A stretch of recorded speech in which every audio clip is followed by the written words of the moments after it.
Mordor is the perfect location for a Dark Lord. Not only is it a largely inhospitable land where no sane person would want to live, it also has the benefit of being surrounded by mountains on 3 sides. But while Mordor is well defended, it's not impenetrable, as both individuals and entire armies have managed to breach the surrounding mountains before. In this video, we look at 5 ways someone can enter Mordor. You know the line. One does not simply walk into Mordor. It's become a bit of a meme, although I should say that the line is only from the films, nothing like it is said in the books. To be fair to movie Boromir, he's somewhat correct. There are ways to walk into Mordor, he knows this, he's exaggerating for effect, but he's right that there's nothing simple about it. If you simply walked into Mordor, chances are you would die very quickly, whether it is from misadventure, orcs, or worse. So if you were looking to achieve this painful and glorious end, how would you go about it? What are the ways in which you can simply walk into Mordor? The first and most well-known way is the Cirith Gorgor, the Haunted Pass. It's more famously known as the pass that is guarded by the Morannon, the Black Gate.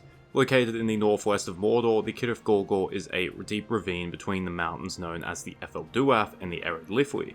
As it passes through the mountains, the Cirith Gorgor widens into a larger valley that is known as Udun, which literally means hell. Yes, to enter Mordor from this direction, you must pass through the Haunted Pass, which lies between the Mountains of Shadow and the Ash Mountains, and then you enter Hell. Very enticing. The Cirith Gorgor is probably the most well-defended entry into Mordor. As I said before, the Black Gate guards the initial opening into Mordor. This was built by Sauron sometime during the Second Age. Besides the Black Gate is Narcost and Carcost, the Towers of Teeth, and although these were built by the Gondorians in the Third Age, they have been repurposed into garrisons for the Black Gate's defenders. Even if you make it past the Black Gate, you must then pass through Udun. This is where much of Mordor's industry is located, so you can be assured that it's well defended and full of activity. Oh, and even if you make it through Udun, you must make it through a second smaller pass known as Carach Angren or the Eisenmouth, meaning Iron Teeth. While not as imposing as the Black Gate, this is still a formidable wall of fortifications. Although I've painted a bleak picture, these fortifications have been overcome, or at least some of them have been. During the War of the Last Alliance did enter Mordor from this direction after defeating Sauron's armies at the Battle of Dagorlad. There's no details given about how the Last Alliance managed to get through the Black Gate, although the fact it was still standing afterwards mean that it could not have been destroyed. Perhaps they managed to climb it, or it was mistakenly left open when Sauron's armies were routing. But this was the greatest army Middle-earth had ever seen since the First Age. When faced with the Black Gate, Frodo quickly opted to take the offer of Gollum's more secret path to the south. The second main way to enter Mordor was also heavily guarded, although unlike the Black Gate, which was used to guard Mordor from the outside, the fortifications in this pass were used to defend against Mordor. I'm talking about the Morgul Pass, also known as the Nameless Pass, and possibly as the Ithil Pass when it was controlled by Gondor. This is a gap in the western mountains of Efelduath, and to be clear, it's a separate pass from the Pass of Cirith Ungol which Frodo and company use. While that pass goes over the mountains, this one cuts straight through. The Morgul Pass is most famous for Minas Morgul, formerly known as Minas Ithil. Built by Isildur at the end of the Second Age, it was supposed to protect the fledgling kingdom of Gondor from the threat of Mordor. Sauron managed to briefly take it during the War of the Last Alliance, but it was retaken by the forces of Gondor during the war.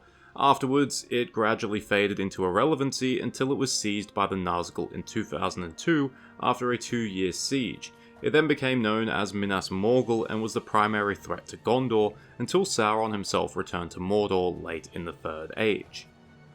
While it was perhaps less fortified than Cirith Gorgor, the Morgul Pass was no less terrible. The corruption from Minas Morgul had turned the Morgul Vale into a terrifying place, full of poisons that could break a person both physically and mentally. The waters of the Morguldwyn were a poison that spewed forth vapours that could cause one to faint, and the fields were full of corpse-like flowers that made noise that could drive a man insane.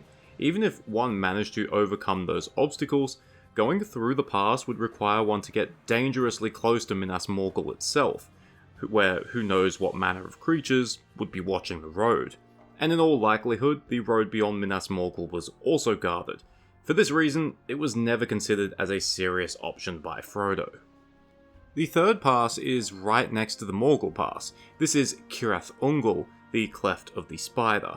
This pass is less well known, and can only be reached by taking the perilous stairs of Cirith Ungol, which begin in the Morgul Vale and end up taking the user above and to the north of the Cursed City. Afterwards, one must venture through a totally safe and spider-free tunnel, which puts them at the top of the pass, and then it's a steep walk down to the Tower of Cirith Ungol. Once there, you have successfully entered Mordor. Yay. Despite Gollum's advertisement of it being secret and safe, the Pass of Cirith Ungol is far from either. The pass was known to the Gondorians. After all, they built the Tower of Cirith Ungol in the Third Age to guard the pass, and they're probably the ones who built the stairs. Afterwards, the tower fell to orcs, and they too were aware of the stairs, even having built a passage from the basement of the tower to where the stairs reach, that totally not ominous tunnel. Which leads me to the true danger of Cirith Ungol, the giant spider known as Shelob, hence why the pass is called Cirith Ungol. She's dwelt in that tunnel since the beginning of the Second Age, before even Sauron arrived to Mordor. He knew about her, but figured that she was a useful guardian, despite being completely indiscriminate with her victims. During her years in Cirith Ungol, she managed to snare elves, men, and orcs. That's why the orcs built their own passage, so that they could avoid her, but nevertheless, she would find ways to snare them. The journey of the Ringbearer almost ended the same way. Gollum led Frodo and Sam into a trap, Frodo was stung by Shelob, and would have been spider food if not for the heroics of Sam. The fourth way into Mordor is easily the largest way, and by itself is probably also the safest way. I'm talking about the east of Mordor, the only part of that accursed land that was not protected by mountains. We don't know much about this way into Mordor, nothing about how well defended it was or what it looked like. The only thing we know for certain is that many of Sauron's tributes passed through these lands.